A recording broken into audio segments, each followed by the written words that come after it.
One of the things that is different about a wholesale real estate business today than when I started 20 years ago is we have so much data now, and we've taken this concept and we've made it a science to where it's very predictable now. If I hit these ratios, I'm doing deals. We know that if you generate so many leads, some of those are gonna turn into opportunities. If you go on that dang appointment, you're gonna walk out of there with a certain number of contracts and you're gonna get to a certain number of closings, and we can actually make this business very predictable.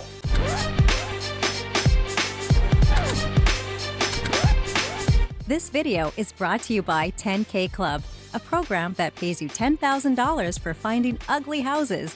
Learn more at my10kcheck.com. And a real business is predictable, repeatable, and scalable. And that's what we all want.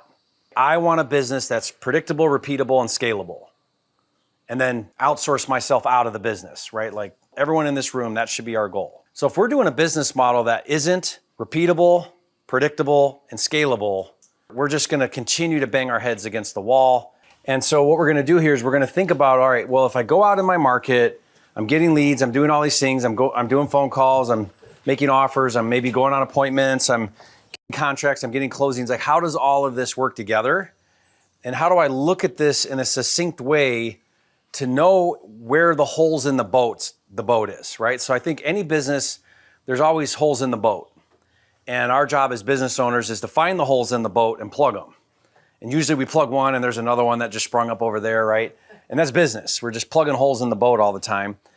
And how do we plug those holes in the boat and find out where am I breaking down? You know, like if I'm not making 100 grand a month, I'm breaking down somewhere because that's what I should be doing. So L.O.A.C.C, think about this term here. So it's leads, opportunities, appointments, contracts, closings. And think like a funnel. In a funnel, you have a lot that comes in the top and a little bit out the bottom. When we talk about leads is a word used very loosely in our industry. So let's get clear as to what that is. What is the difference between a lead and an opportunity? A lead is just somebody in your market that potentially wants to sell. Once they've raised their hand and said, yes, I'm interested in selling, that's how we differentiate those. An opportunity doesn't mean that they're motivated or they're serious or anything like that. It just means that they've identified as wanting to sell. We want to get those leads. We want to identify which ones are opportunities. And then the goal from there, the next step down, is we want to create an appointment. So at the opportunity level, typically we try to identify and do some sort of discovery before going on appointment. I don't want to go on appointment if they're stuck at retail or Zillow. What's interesting about, though, the appointment, if we don't really identify motivation very much, like we sort of skip that, we know they want to sell, maybe one of the four. What are the four pillars? Everybody's got to know these four pillars. What are the four pillars? Timeline, which is urgency, condition, price, and distress. Yeah. What's the thing going on that's causing you to want to sell? Do I need all four before I go on appointment? So here's the funny thing. If we could find one out of the four and we go on appointment, we find that we're doing way more contracts. It's almost like, who cares what's going on? Just get in front of them at the kitchen table and you're going to win a lot. Now it's hard to justify because you're like, well, that might take a couple hours out of my day, but just think about it. What happens when you're eyeball to eyeball, belly to belly at the kitchen table? They're going to tell you way more than they ever will on the phone. They're going to open up. They're going to be more transparent. They're going to be more real. They're going to take the guard down. They're going to kind of get to know you and like you. What we're finding out is just go on more appointments and you're going to do more deals. So we go on appointments. From the appointments, we want to get to what? Contracts. So when Jordan goes in there, what's he coming out of there with? He's walking in there with 2 copies, one for them, one for him. And he's coming out of there with that contract. Like that's why we're going on appointment. And then from the contracts, we track how many actually close. Now, why is that important? Not all contracts get to closing, right? It's distressed real estate, which means it's distressed title or other things going on. And so what are things that happen that would cause it not to close? A lot of title issues, liens that no one told you about. There's a solar lien for $30,000 that they forgot to tell you about. You know, when I was a missionary in Argentina, when I first got there, we're on an appointment and we committed the person to baptism, which is like what our goal was.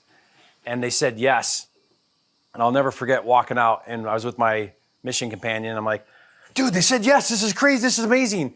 And he said to me, we don't count it as a baptism until their feet are in the water, right? Meaning, yeah, they said yes, but are they going to be there with their whites on Sunday? We'll see. So we don't count our chickens before they've hatched. But that's it. Like, that's the main things we want to measure. So let's look at some ratios here. And Mark put this up here on here so we can see kind of the gold standard.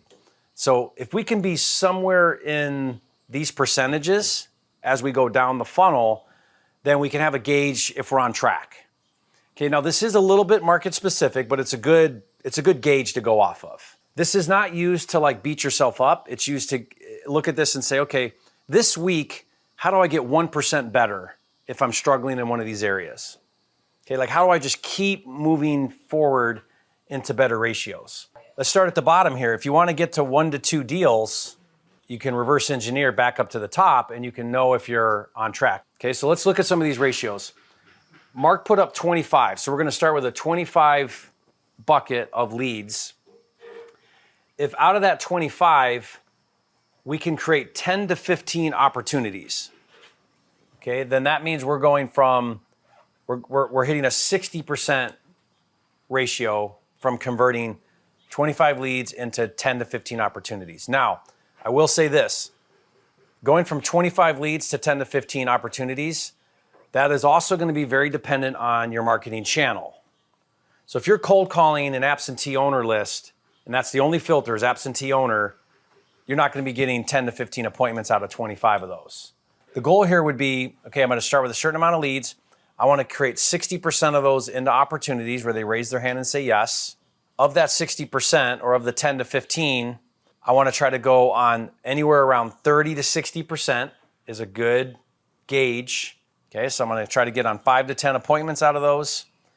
Out of those 5 to 10 appointments, I want to try to get 40% of those to a contract. That'd be 1 to 2, and maybe 1 or 2 of those end up at closing.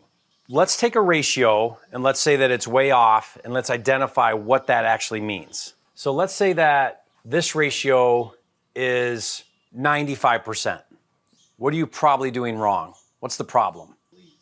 Okay, so if it's at 20%, you're underqualifying your leads, meaning you're looking for too strict of a criteria to consider it an opportunity because we should be around here and you're at 20. If you're at 95, you're probably overqualifying, meaning if they said hello, you're calling them an opportunity instead of, yes, I want to sell. So see what I mean? Like, how do I get that right balance to where I'm not underqualifying them as an opportunity or overqualifying them? Because if I overqualify, then I'm bogging down the team with stuff not really going anywhere. If I underqualify, then I'm not giving people enough opportunity to identify as motivated, and we're missing deals. See the difference? Now this one, appointments is a big one. I think appointments is where we really identify the biggest changes that can happen. So this would mean here, if this is down here, then probably what you're doing is you're overqualifying your opportunities because you're saying, it's not worth me going on appointment to meet you because I've identified you as not motivated. So that if that number's too low, you're leaving money on the table too. I had a couple partners, and when we looked at this, his appointment was really low.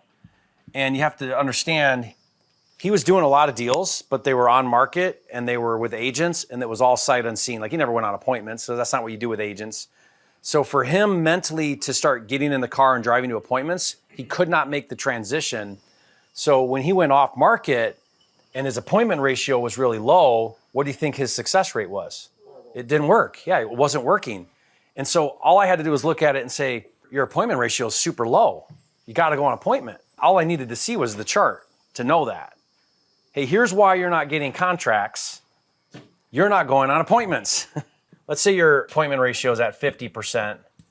And again, let's say that you're walking out of there and you're only coming in with, you're only converting 10% of contracts. What do you think the problem might be? You're not closing well. You got a closing issue. So then what would we do? We take a look at it and say, hey, I need to see what you're doing on your appointment. I need to see your sale process. Are you anchoring correctly? Are you building rapport? Something's happening on that appointment that's causing a low contract conversion. What happens if this is super high? I know exactly the problem there. I guarantee you have tiny assignments. Because if you're contracting 90% of your appointments, you either have a high contract fallout rate or you have small assignment fees. Because now you're saying yes to too many deals. And what would happen if this got too high? Let's say that only 25% make it to closing. What do you think's happening? Over-contracting, not dispoing well. See the problem? I would say there's a couple things. Poor seller communication. If you go dark with your seller and you're not working all the way to closing, they might think you've gone away and they recontract with someone else. It could be over-contracting because now you go to dispo, no one wants it, you got to back out. So now your cancel contract rate's high. So some of this is normal title issues, but some of this is a problem. What's going on that's a problem? So bad seller management, over-contracting, and poor dispo process could be why this number's off. But see how this is creating it's giving us the data to ask the questions to then investigate and dig into what's happening.